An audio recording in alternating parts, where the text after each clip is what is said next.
Mahigit 10,000 dolyar ang nakalap ng isang grupo sa kanilang taunang Bike Ride for a Cause. Ang fundraising event ay magiging suporta ng Missionary Families of Christ sa gaganaping medical mission sa Pilipinas. Silipin po natin sa report ni Paula Saraza.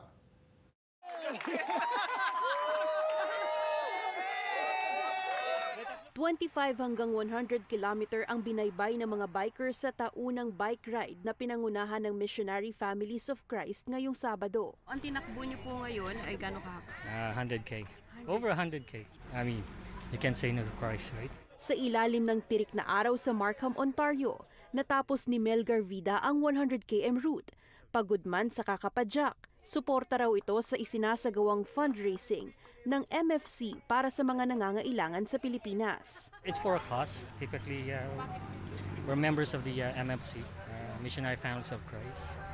So basically, our mission here is not really about the bike ride. Indigent residents of Palawan, that they don't have access to medical services and health providers, so we're bringing doctors there. So the raised funds will be spent on all the expenses that will be used in helping the people in Palawan. 10,000 dolyar na donasyon ng target ng grupo para sa medical mission sa Palawan sa Pebrero. Pero sa tulong ng mahigit 40 bikers at sa iba pang nagpaabot ng donasyon, nasa $16,000 ang nalikom ng kanilang fundraising event ngayong taon. Mas madaming nag-join this year, but actually mas madami ang nag-fundraise, which was really a blessing, kasi talagang blessing. God has provided us with more resources.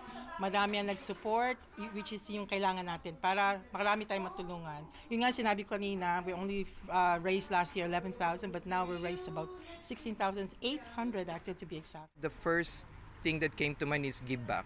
You know, our community has been doing a lot of work, for our own community and the less fortunate. Layo ng grupo na maipadama ang diwa ng bayanihan, malayo man sa Pilipinas. My first time doing something like this, and I think raising and those donations are fantastic, and it just goes to show a lot of a lot of community and thinking about folks back home. So yeah, I'll be joining next year. We'll do the 60K next year, I think. Yeah.